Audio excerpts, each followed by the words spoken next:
Good morning. I need a slide. 5 times less.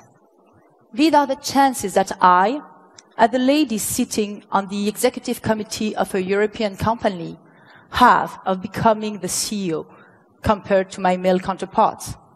Good morning, ladies and gentlemen.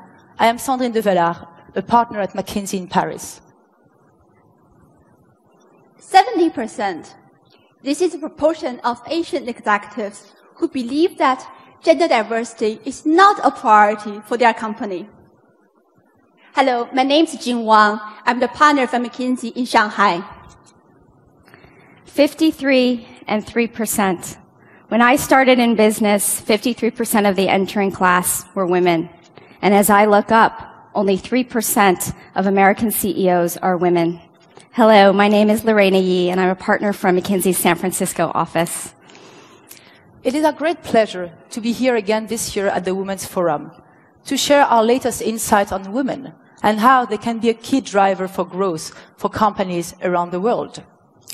As many of you may know, McKinsey has been researching the topic of gender diversity at the top of corporations for over 7 years now, in Europe, North America, and in Asia. Today, while growth is at the center of the debates here in Deauville, what we want to do with you is to share first, why is it important to bring more women at the top of corporations? Where are we now, and what are the barriers women are facing on their way to the top? And most importantly, how can we make change happen?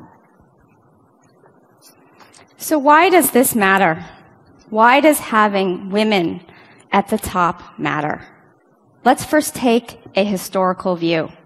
In the United States, for example, had we not brought women into the workforce over the last 4 decades, our economy would have been 25% smaller. I think that shows that women matter. Second, let's take a view of the future. Let's think about our talent supply. Our estimates by our McKinsey Global Institute is by 2030, we will have a 40 million person gap in tertiary educated workers. These are workers who are critical for the growth and success of our global economy. It seems to me that growing the share of women talent as participants and leaders of this economy matters. And today, where across the world, university degree owners, more than 50% of them are women, I think that we can help with this talent shortage. And third, let's take a look at company performance. We know that having women in business makes a difference. A couple of things to consider. When we looked at 300 companies over 10 countries, we found that when women were in the executive committee, performance was better. And when we asked CEOs, what is the business case for diversity? Why is it important to you? They told us it is very simple. Women help diversify the leadership capabilities at the top and all throughout the organization. Skills like participative leadership skills are critical. We also know that as we think about our end customers, having women in the ranks of your organization help you understand those end markets better. And lastly, CEOs said with great competitive spirit that they want an outsized amount of talent and they would tap all the pools, including women. And so we asked them, do you need more for the business case? And they told us that any CEO who's asking for more is looking for an excuse not to act. So given that, why aren't we making more progress? All of us know that we're still struggling to have women throughout the ranks. Let us explore some of those barriers. So where are we now? What are the facts? Globally, women are still underrepresented in corporations. The number for corporate boards are very well known, you know. It goes from 2% in Japan to 35% in Norway, where they have been enforcing quotas over several years. But the numbers for executive committees are less known, and here the underrepresentation is even more striking. It goes from 1 percentage point in Japan to 21% in Sweden. most of the countries that we study are in the low teens. So if we focus and we take a closer look at what's happening in Europe, we can see that, there is no one glass ceiling. The problem is not only at the top, unfortunately. Most of the companies, now hire their fair share of women. But the advancement of women is the issue. Women are underrepresented as they grow throughout the organization. The odds of advancement for men are double the ones for women at each level of the hierarchy. So, what are the barriers behind this?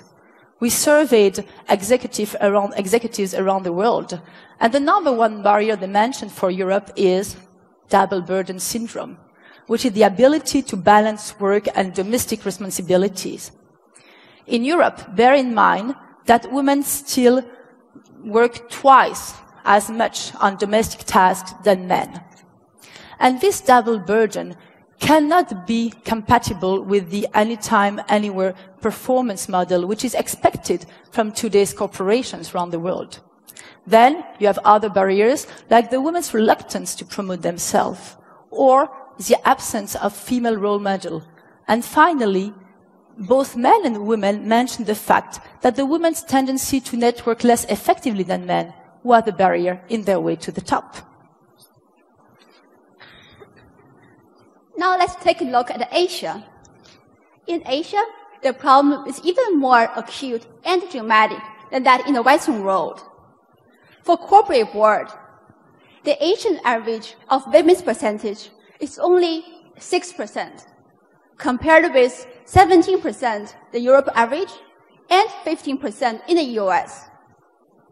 And these numbers are strikingly low in some of the Asian countries. Korea, India, Japan. Women represent not more than 3% of the executive committee members. That is a huge waste of talent. If you look at the starting point of the talent pipeline, in all of these Asian countries, except India, women represent more than 40% of the entry-level professionals. But there is a significant leakage when they move into the mid to senior level positions. Let's take an example of Japan and Korea. Women's representation drops from 40% at entry level to 5 to 10% at mid to senior level positions. I would also like to highlight the case of China. It's a very well-known fact that there is a notion of women holding up half of the sky in China, and also China has one of the highest female labor participation rates in the world. However, the significant talent loss at mid to senior level also happens in China. This is much less understood and talked about. So what is holding Asian women back from rising to the top of corporations? The number one barrier is the same as we just identified in Europe. It is still this double burden syndrome. But in addition, lack of pro-family public policies or support services such as childcare is identified as a particularly strong barrier for Asian women, making the double burden even heavier for working women in Asia. So as we look at the U.S., unfortunately, I don't have a more positive picture.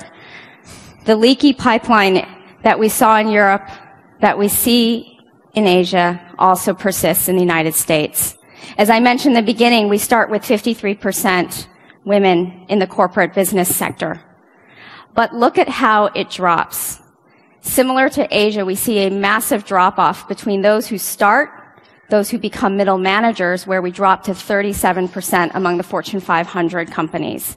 We steadily decline to 26%, and at the executive committee, that is the group of people who are reporting to the CEO, we have a scant 14%.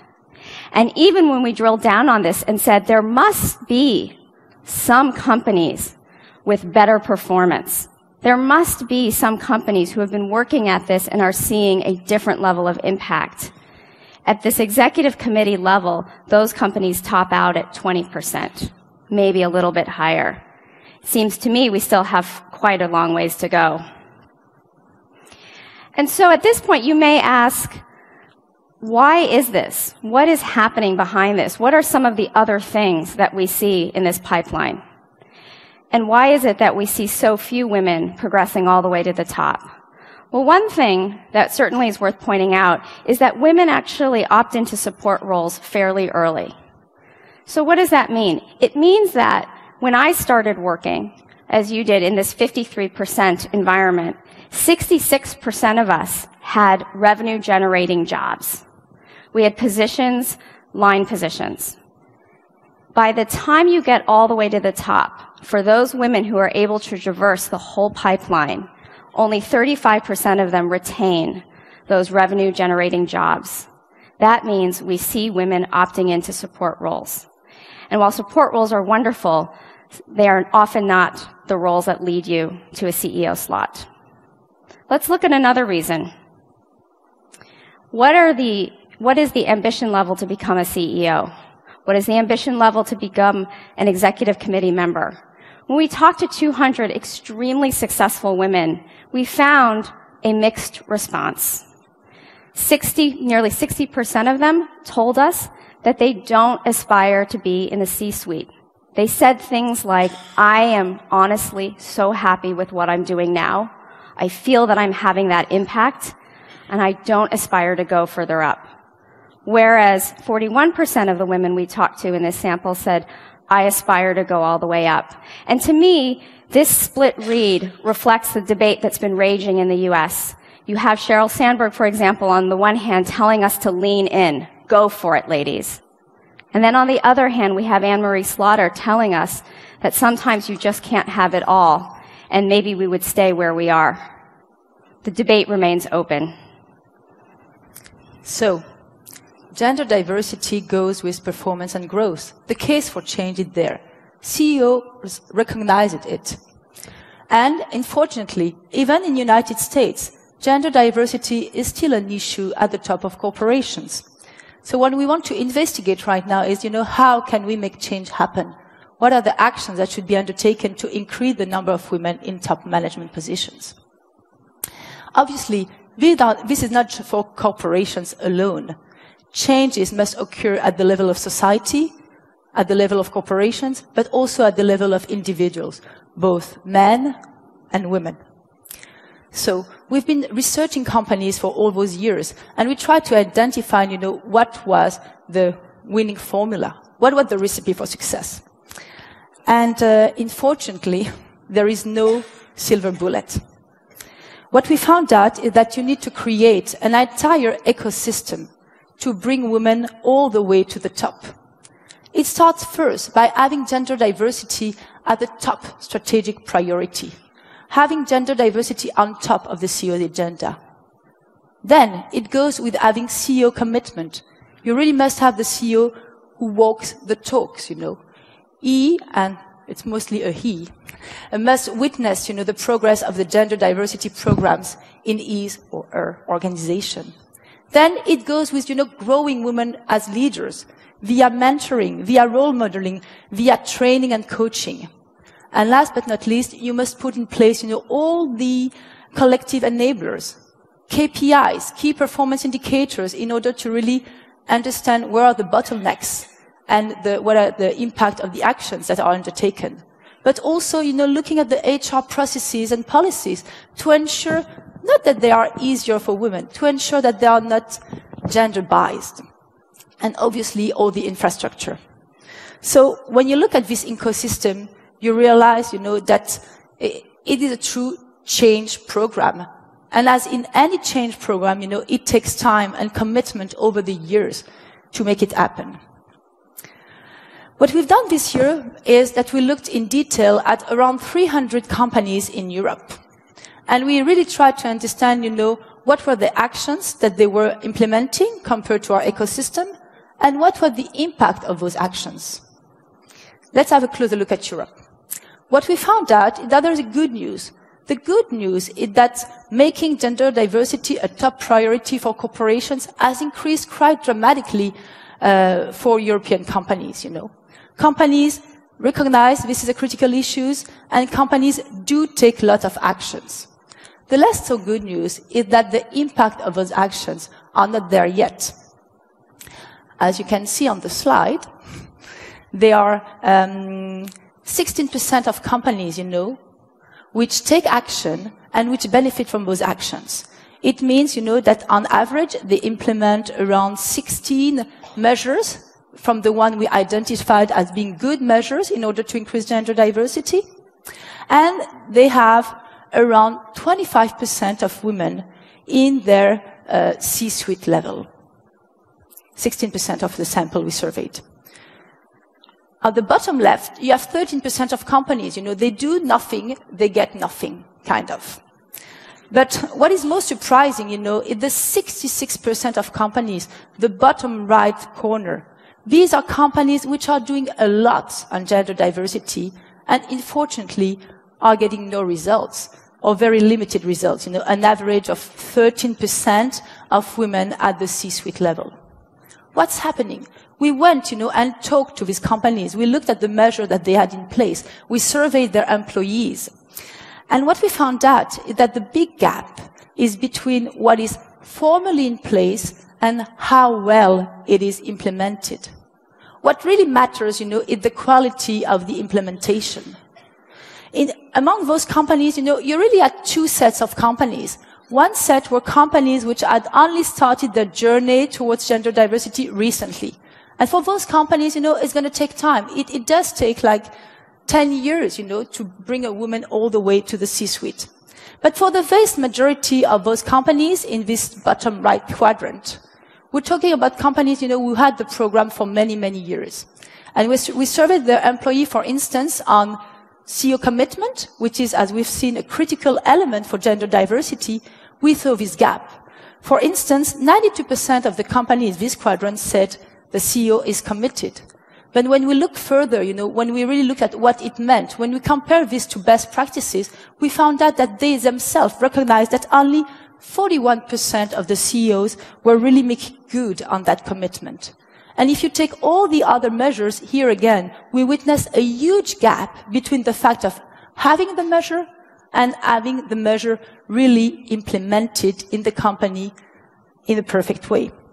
So in Europe, you know, the priority to bring women at top of corporation is really to close the gap between what is said and what is done properly, consistently, at all levels of the corporation. In Asia, the situation is not so advanced compared with Europe. And thus, the first step of effort is really to establish gender diversity as a strategic priority for their companies. Today, only 30% of the Asian executives, compared with 53% of their counterpart in Europe, believe that gender diversity is an important priority for their company. This is surprising, and this is disappointing. We recognize that CEOs and executives in Asia have a lot on their plate, given the pace of growth that they are experiencing and are managing in this region. However, improving gender diversity should also be seen as a business imperative, because talent shortage is something that Asian CEOs are already struggling every day, and is only expected to get even more challenging over the next 5 to 10 years. So therefore, gender diversity improvement is not something that Asian CEOs can afford to ignore. So we've said that we need to create an ecosystem for change. We've said that we need leadership at the top, an intensity of CEO commitment. But in the United States, we also see that women aren't waiting. Women are succeeding wherever they work. In fact, when I look in this audience, I know that that is the case for all of you who are here. So let's talk about how women can start to take action no matter what the ecosystem that they're a part of. When we spoke to and interviewed successful women, we found some interesting common attributes. Let's take a look at some of them. Some of them are not too surprising. If we think about the attributes of success, I think all of you in this audience probably share many of these, and such as robust work ethic. 90% of people had a robust work ethic and a results orientation. That's what I would expect to hear. What did we hear that we didn't quite expect? We heard stories about extreme resilience.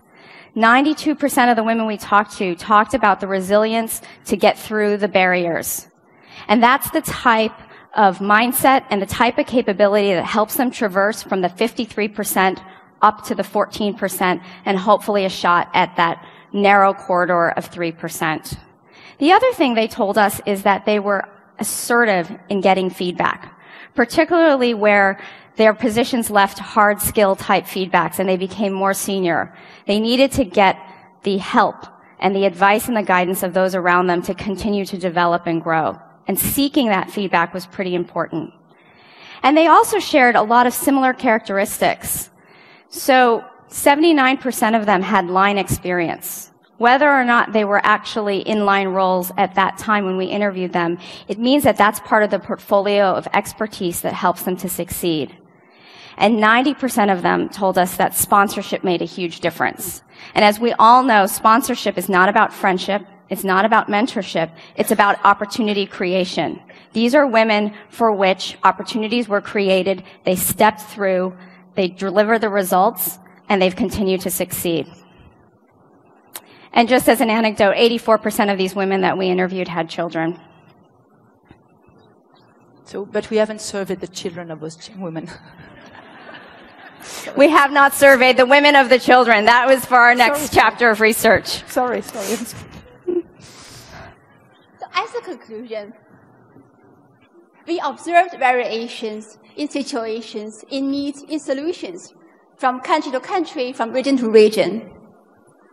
But we have also identified a common set of priorities for all business leaders around the globe. Number one, treat gender diversity just like any other high-priority business imperatives, with the right level of investment, with a true and visible commitment from the CEO and top management. Number two, build transparency and monitor progress of gender diversity improvement. Always ask for and talk about data.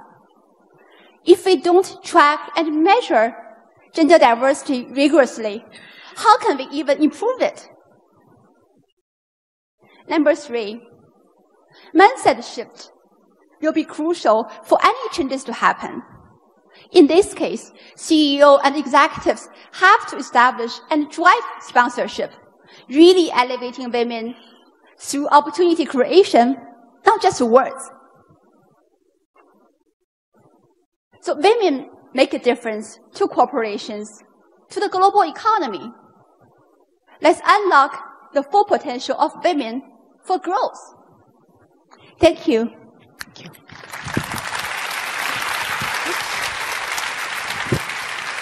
you.